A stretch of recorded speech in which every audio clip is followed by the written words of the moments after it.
Hello everybody and welcome to this week's video. I am here to help you believe in magic again. This week that's what we're going to be talking about, magic, and the idea behind a magical life and living a magical life, and why so many people don't believe in magic, why I love the idea of magic, but also how we can create a magical life. So I understand the concept might seem a bit airy-fairy, and it's actually something, I just love the term, a magical life, something I've been very drawn to as I've built my coaching and meditation practice, but I'm aware that it might trigger some people because we believe in magic as children and then we grow up and it's sort of beaten out of us and life says magic doesn't exist. But that life actually being the ego mind, the fear-based mind, rather than the mind of the true self, which is one built on love and acceptance. So that's what we're going to be talking about today. I've got a lot to get through and I don't want to make this video too long. I know everybody's super busy doing the last minute Christmas shopping, and I don't want to take up too much of your time, but hopefully give you loads of value in order to create your magical life throughout the holiday period and into the new year.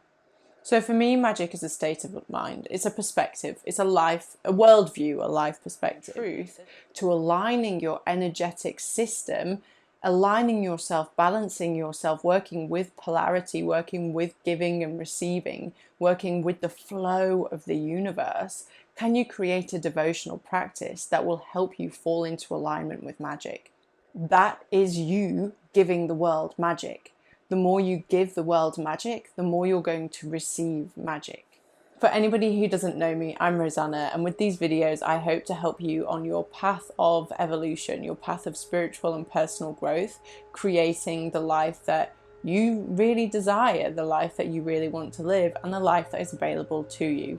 In order to do that, we have to do some things like we have to make your unconscious mind conscious, integrate the shadow, and discover who you are in truth. It's a journey, and that's what these videos are here to help you with. So buckle in and let's talk about some magic.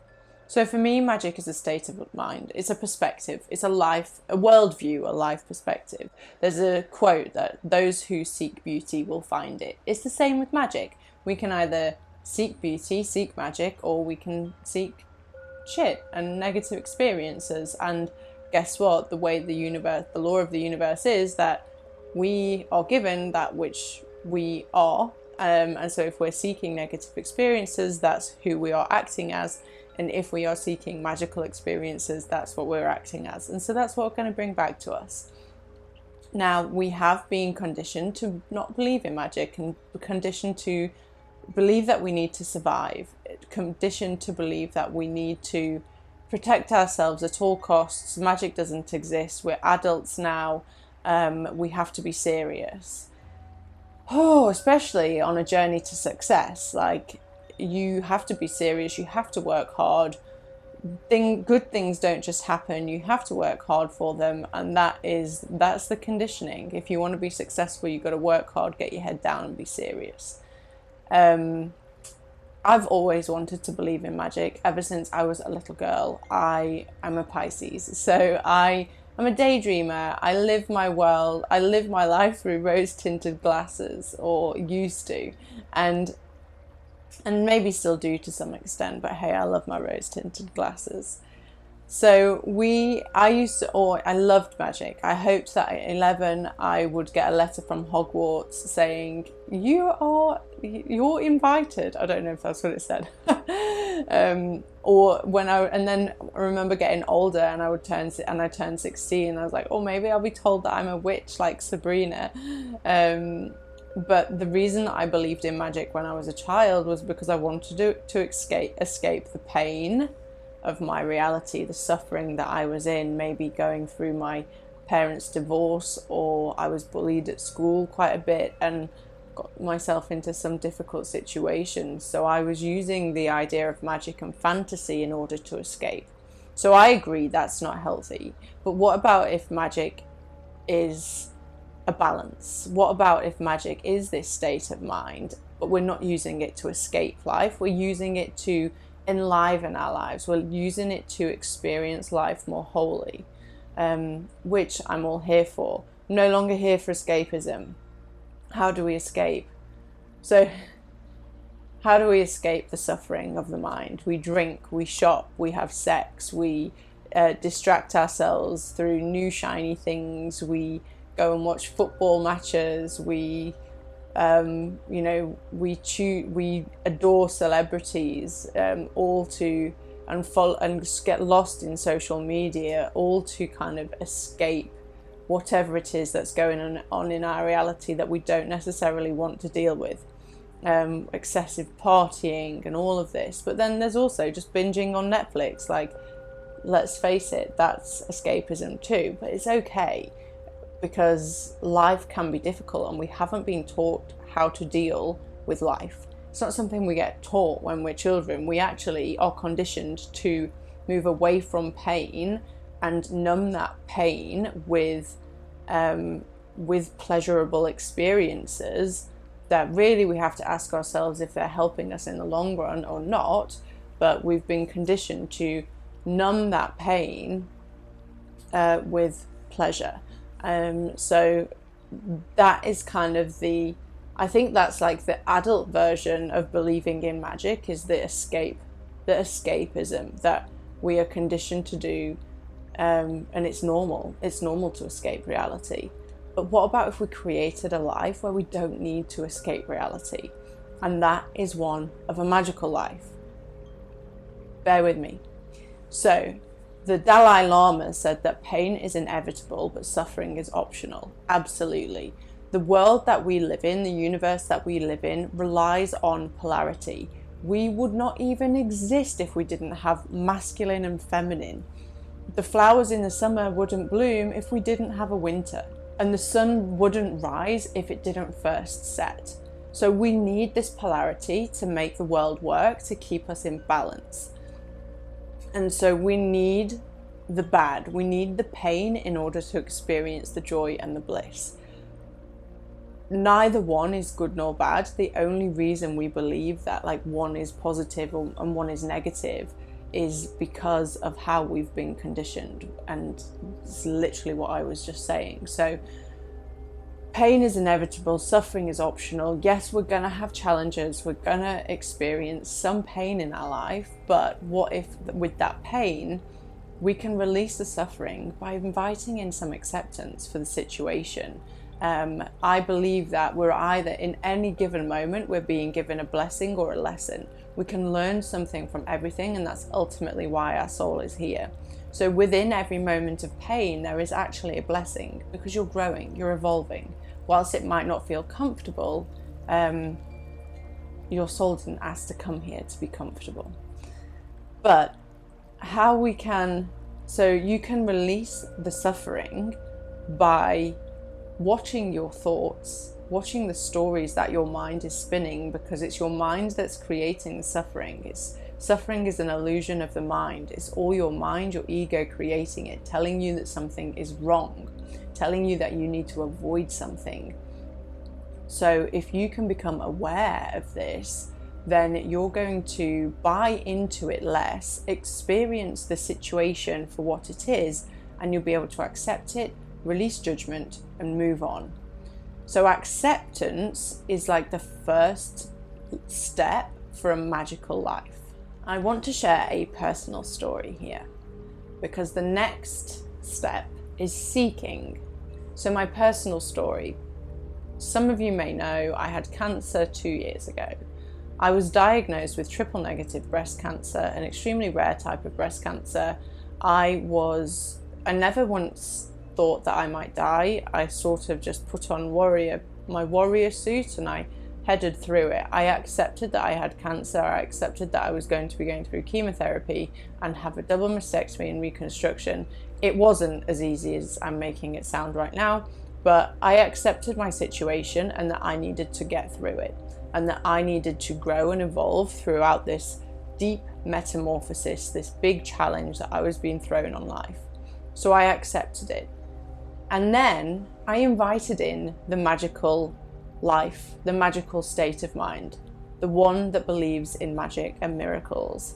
And I would say to anybody who asked me, how are you? Anybody who asked me, how are you?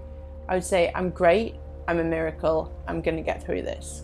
I'm a miracle. This is a miracle. That was like my state of mind that I trained in my brain throughout my cancer experience. So triple negative breast cancer is a rare type of breast cancer. It's very aggressive. The stats weren't great. And at the end, when I was given the all clear, which was 2 years ago this weekend, when I was given the all clear, my nurses said, like, this is down to you. This is down to your state of mind throughout the entire thing. So forgetting kind of spirituality and forgetting how deep can I go in this life, it was like as simple as the nurses recognizing that my positive mindset got me through. That's as simple as it is. So I sought out the miracle. I sought out my healing. I've not mentioned as well, I stopped chemotherapy 6 weeks early because I knew I'd healed it. And I was working with holistic therapies such as Reiki and meditation throughout the whole thing. So I knew that my energy, my mindset, my actions outside of going to hospital were healing as well. So I embodied this magical state of mind that I was going to get through this, and I was going to get through it with grace, with ease. Look, I didn't. It wasn't all graceful and easy. There were a lot of tantrums. There was a lot of pain, a lot of suffering. But I embodied a miracle state of mind, and that's what I was given. I was given a Christmas miracle, and I'm so grateful for that. So first, I accepted that I had cancer, and then I sought out the miracles. I actively looked for them. So you can actively look for magic and miracles in your life every single day. The magic of the sunset, the magic of touching a loved one, the magic of touching yourself, the magic of choosing a beautiful outfit to wear, the magic of driving through the countryside and seeing the rolling hills, the magic of a tear trickling down your cheek in a moment of sadness or in a moment of joy, releasing the judgment of any situation. So the magic of how you dealt with a challenging situation, the magic of love that you had for a person that passed away. There is magic to be found in everything, so those who seek magic will find it. It takes a level of devotion to believe in a magical life and to want to create a magical life. So I recommend that you have a devoted practice that you can fall back to in order to create your own version of a magical life. And you can replace the word magic with joy, with bliss, with peace. It's all the same thing. So I recommend everybody creates a devotional practice, which would include connection to yourself, maybe meditation, silent and guided so that you're supported, dancing. The whole thing really is about connection to self and connection to the true self. So connection to the magic. The magic lies within the true self, not the conditioned self, which is the ego mind. So believing in something bigger is basically where you're going to find your magic. I'm just going to take a moment here to explain how you will attract more magic into your life the more you seek it. So we are electromagnetic beings. We have an electromagnetic field, which is how we attract who we become, who we are. So we are essentially a magnet. We're sending out a signal and we're receiving a match to that signal. And we have an energetic system that runs through our body, the chakra system. And the more these chakras are in alignment, the more your energy is flowing in alignment with who you want to become and who you are in truth. So that magic, love, being that you really are, not the one conditioned to believe in fear and lack, the more in alignment you are, the more you're attracting this that what you want to become. So the magic. And Dr. Joe Dispenza, his meditations, his events are proving, the research that he is doing are basically proving the science behind Kundalini energy, life force energy, in that once we do activate our energetic system and we do make the most out of the creative energy that we have in our bodies, then we actually can create more.